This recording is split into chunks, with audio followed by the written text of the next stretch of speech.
जय श्री राम सभी भक्तों को। मैं इस वक्त मौजूद हूँ खंडवा जिले के ग्राम बीड़ में, जहाँ पर शीतला मंदिर काफ़ी वर्षों से यहाँ पर विराजमान है। काफ़ी प्राचीन मंदिर है शीतला धाम। यहाँ चमत्कारी मंदिर कहा जाता है शीतला मंदिर को, ग्राम बीड़ में जो मौजूद है। और अभी अभी प्रयागराज जो कि उत्तर प्रदेश में है, जहाँ पर गंगा मैया विराजमान रहती है, वहाँ से पधारे पंडित मोहिताचार्य हमारे बीच मौजूद है। आप देख सकते हैं कि बैठे हुए हैं। ये कुछ अपनी बात रखेंगे।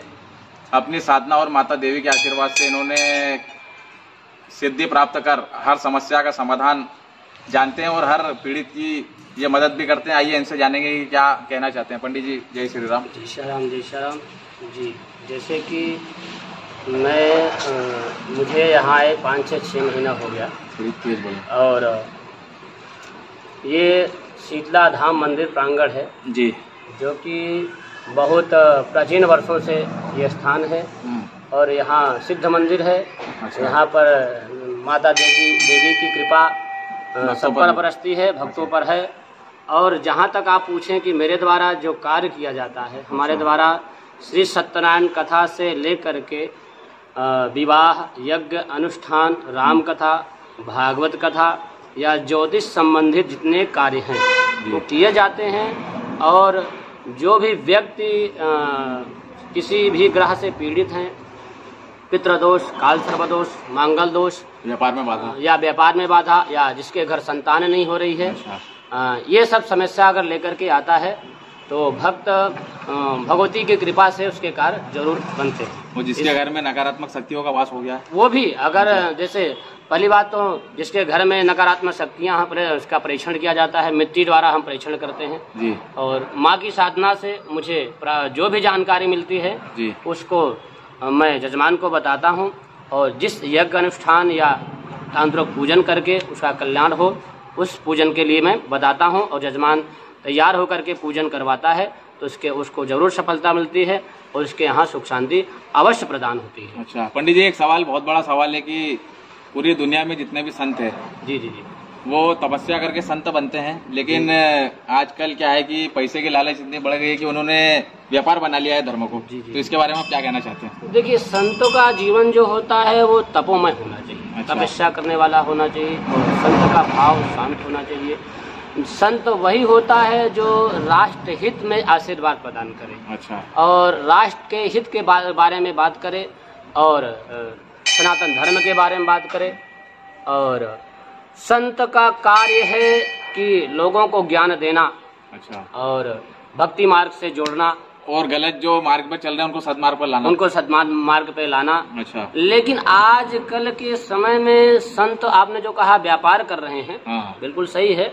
आजकल के समय में बड़े बड़े संत किसी भी क्षेत्र में आप देख लीजिए, कथा को आप ले लीजिए। अच्छा। या यज्ञ को आप ले लीजिए। अच्छा। या और कुछ बड़े बड़े संत हैं, साइड में एक बिजनेस भी करने लग गए हैं। अच्छा। व्यापार करने लग गए हैं। तो ये हम सभी संतों से निवेदन करेंगे कि आप व्यापार न करें, धर्म का प्रचार करें। यदि आप, आजकल के बड़े बड़े संत हैं, कथा भी बाँचते हैं, कथा भी करते हैं, श्रीमद् भागवत, राम कथा, शिव महापुराण, देवी महापुराण। अच्छा। तो उसका भी मोल कर लेते हैं। अच्छा। जो कि मोल नहीं करना चाहिए। ये हमारा शास्त्र है, हमारा धर्म है। हमारा धर्म है कि हम लोगों में इस कथा को जन जन तक पहुँचाएं, निस्वार्थ। अच्छा। आपको स्टेट लग रहा है, जजमान से बोलिए स्टेट में ये खर्चा आएगा, आप देख लीजिए खर्चा क्या। जजमान तो समझ में आ जाएगा कि हाँ यहाँ क्या खर्चा लगेगा हमको। अच्छा। जजमान का अपना मैनेजमेंट बताइए कि इतना साउंड है, ये लगता है, ये आप कर दीजिए। और जजमान को तो बाद में जब आपकी कथा संपूर्ण होगी तो आप जजमान को मालूम है कि महाराज जी को देना क्या है। अच्छा। यदि आप मुख से मांग लेंगे दक्षिणा तो आप में दक्षिणा नहीं, वो फिर व्यापार हो गया, वो मोल हो गया। आपने अपने मुंह से कह दिया कि मुझे इतना चाहिए तो वो तो मोल कर लिया। मोल नहीं करना चाहिए। तो जो भी बड़े बड़े कथावाचक हैं, संत हैं, वो बिल्कुल किसी धर्म ग्रंथों की मोल ना करें। जो भी भक्त आए आपके पास श्रद्धा से, तो उसकी बात रखते हुए जो भी आपको इस कथा पंडाल में जो भी सामग्री आवश्यकता अनुसार आपको लगे वो बताइए और अपना मोल बिल्कुल ना करिए। अच्छा। और संत, आजकल के समय में संत तो देखा जाए कि कलयुग का जो प्रभाव है, संत विशेष रूप से जो महान संत हैं, जिसको वास्तविक में संत कहा जाता है, अच्छा, वो तो दिखने के लिए कहीं मिल ही नहीं रहे हैं। आजकल बड़े बड़े संत है, संत क्या कहा जाए, इनको व्यापारी कहा जाए। बड़े बड़े व्यापारी जो हैं संत का चोला पहन करके व्यापार कर रहे हैं जी, जो कि नहीं करना चाहिए। जी, जी। और संत का जीवन तो तपोमय होना चाहिए, कुटियों में रहना चाहिए, कुटिया बना करके 2 टाइम का भोजन मिले, उससे अपना जीवन यापन करे और भगवान का भजन करे और स्वाध्याय करे, कथा वार्ता भी करे। लेकिन आजकल के समय देखिए जो बड़े बड़े संत हैं वो 50 लाख की गाड़ी में घूम रहे हैं, एसी चलना चाहिए, उनके साथ 8 चिलांडो घूम रहे हैं, राम राम कर रहे हैं, हाथ और पैर दबा रहे हैं, सभी सुख तो आप ले रहे हो। सही तो संत का है किताब, संत का है कि सही है। संत तो वही है कि जिससे सभी चीज से मोह माया को त्याग। आजकल के समय में बड़े बड़े संत कथावाचक लोगों को कथा सुनाते हैं कि मोह माया को त्याग करके भगवान के शरणागति में आए, भगवान का भजन करिए, भगवान का नाम लेना, भगवान का नाम लीजिए जी। आप ज्ञान देते हो एक तरफ से, अब आप उसी ज्ञान को देने के लिए आप मोल कर लेते हो। आप कथा के माध्यम से बताते हो, सही बात, ज्ञान बताते हो ना, तो वही कथा वही ज्ञान बताने के लिए आप मोल कर रहे हो। यही प्रश्न आपसे किया जाए कि महाराज जी आप तुमको ज्ञान बता रहे हो, हाँ, अब आप इस कथा को करने के लिए 10 लाख 20 लाख आप ले रहे हो, तो ये कहाँ तक उचित है? सही है ना। तो हम आप अपने आपके चैनल के माध्यम से बड़े बड़े संतों को या बड़े बड़े आचार्यों को, कथावाचकों को यही बताना चाहूँगा कि आज के समय जो भी बड़े बड़े कथावाचक या बड़े बड़े संत कथा कर रहे हैं, अपने कथा का मोल बिल्कुल ना करें।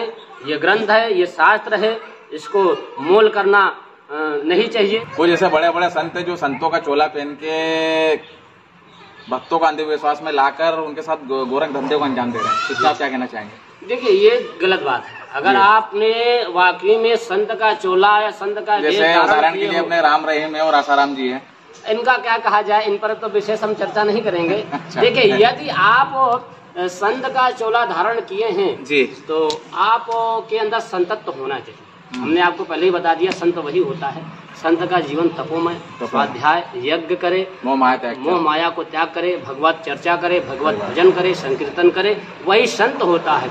यदि उसको संत कैसे कह सकते हैं कि भीड़ जमा ले और भीड़ जमाने के लिए भी पैसा मांगे, मोल करे कि इस कथा भी करूंगा तो 20 लाख लूंगा, 25 लाख लूंगा, और भैया चार्टर प्लेन से आए कथा करके चला जाए, करोड़ों रुपए लेके चला जाए, वो संत कहाँ से? वो तो व्यापारी के घर से आए हो तो आपके कर्म है, कर्म के हिसाब आपको फल मिल रहा है जो कर्म कर रहे हो, सीधी सी बात।